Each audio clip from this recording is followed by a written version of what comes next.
দুর্গাপুর মহকুমা কংগ্রেস সেবাদল ও পশ্চিম বর্ধমান জেলা যুব কংগ্রেসের পক্ষ থেকে জাতীয় কংগ্রেসের 138তম প্রতিষ্ঠা দিবস উপলক্ষে দুর্গাপুরে কাশিরাম দাসে অবস্থিত কংগ্রেসের দলীয় কার্যালয়ে পালিত হয় একটি অনুষ্ঠান।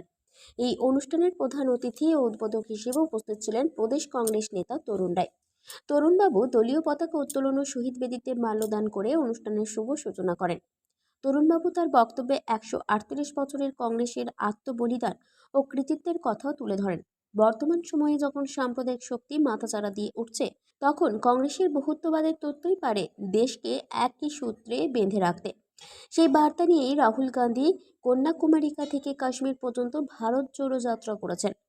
আগামী 14 জানুয়ারি থেকে রাহুল গান্ধী আবার মণিপুর থেকে মুম্বাই যাত্রা শুরু করবেন। তিনি আরও বলেন, বিজেপির মতন সাম্প্রদায়িক শক্তির হাত থেকে কংগ্রেসই পারে ভারতবর্ষকে রক্ষা করতে।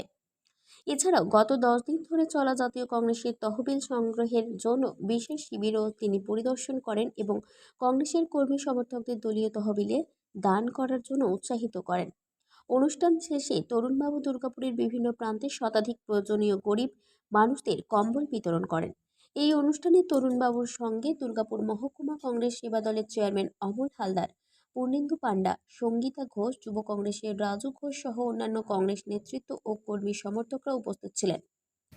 138তম জন্মদিন। আগে আমরা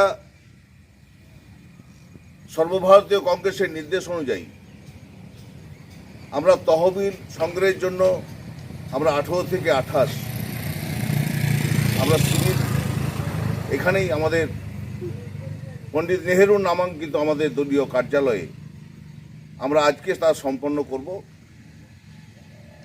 এবং পশ্চিম বর্ধমানে একটা বড় সংখ্যক জাতীয় কংগ্রেসের তহবিলে তা দেওয়া হবে অনলাইনের মাধ্যমে। আর আজকে 28শে ডিসেম্বর, আজ থেকে 138 বছর সেই দিন কিন্তু জাতীয় কংগ্রেস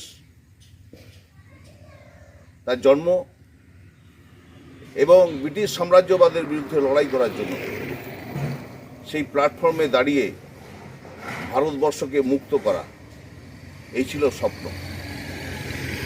আর আজকে 2023-এ দাঁড়িয়ে রাহুল গান্ধী ভারতবর্ষকে এক করার জন্য ভারত জোড়ো যাত্রা শুরু করেছিলেন। আবার মণিপুর থেকে মুম্বাই তিনি ন্যায় যাত্রা শুরু করেছেন। আজকে প্রতিষ্ঠা দিবসে সংকল্প নিতে হবে যে ভারতবর্ষের যে ফ্যাসিস্ট সরকার, ভারতবর্ষের গণতন্ত্র হত্যাকারী সরকার, তার বিরুদ্ধে ভারতবাসীকে এককাট্টা করে মল্লিকার্জুন খাড়গে, রাহুল গান্ধী, শ্রীমতী সোনিয়া গান্ধীর নেতৃত্বে সারা ভারতবর্ষের মানুষকে এক জায়গায় করা আমাদের স্বপ্ন। দুর্গাপুর থেকে কৌশিক বাসুর রিপোর্ট, 99 নিউজ বাংলা।